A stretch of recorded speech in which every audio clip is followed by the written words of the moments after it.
Good morning, you guys out there. Goons and Mutant Scott. I'm in front of your 2204 clone. And today I'm expecting to get that double pole, double throw switch, which will be going here. I'm expecting that guy to come in so I can complete this job. It's a fun little project. Your gain pot is all wired up. You'll see that all of these orange leads are shielded cable. And let me see if I can kind of get into this a little bit. So hard with my setup, with all the white balance issues I have in this room.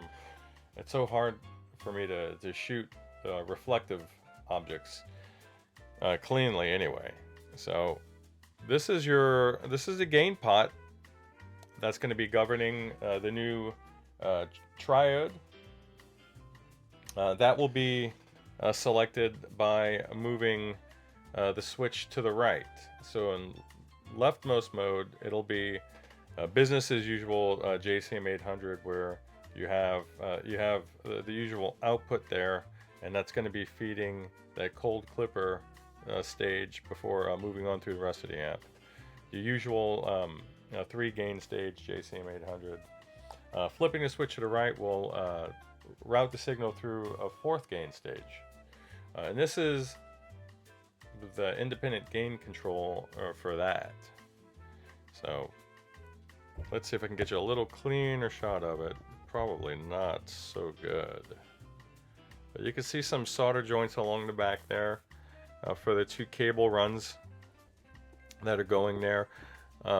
These orphaned cable ends here are going to be terminating over here at the switch. So this will be going towards the switch. Let's see here. All these will be going towards the switch. You have, let's see here. You have your input back into that cold clipper stage. Right over, it's so hard to film this.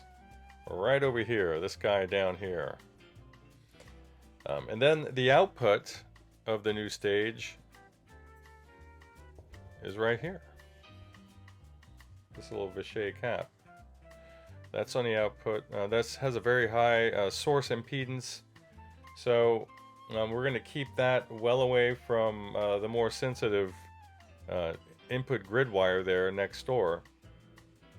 Even though they're shielded cable, it's not a magic bullet solution, though it does help tremendously. So we have enough slack here to keep these guys separated enough. And then you can see that there's a you can't see, but there's a 68K grid stopper there. That's going to be connected to a 1 meg grid leak to ground.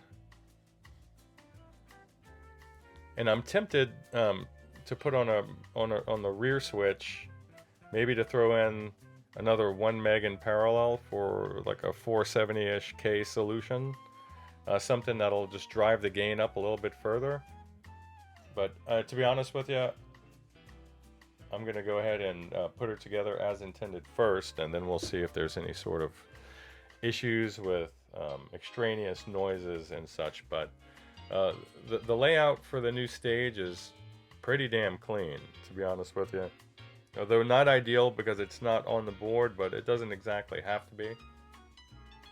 So this is as clean as I can make it.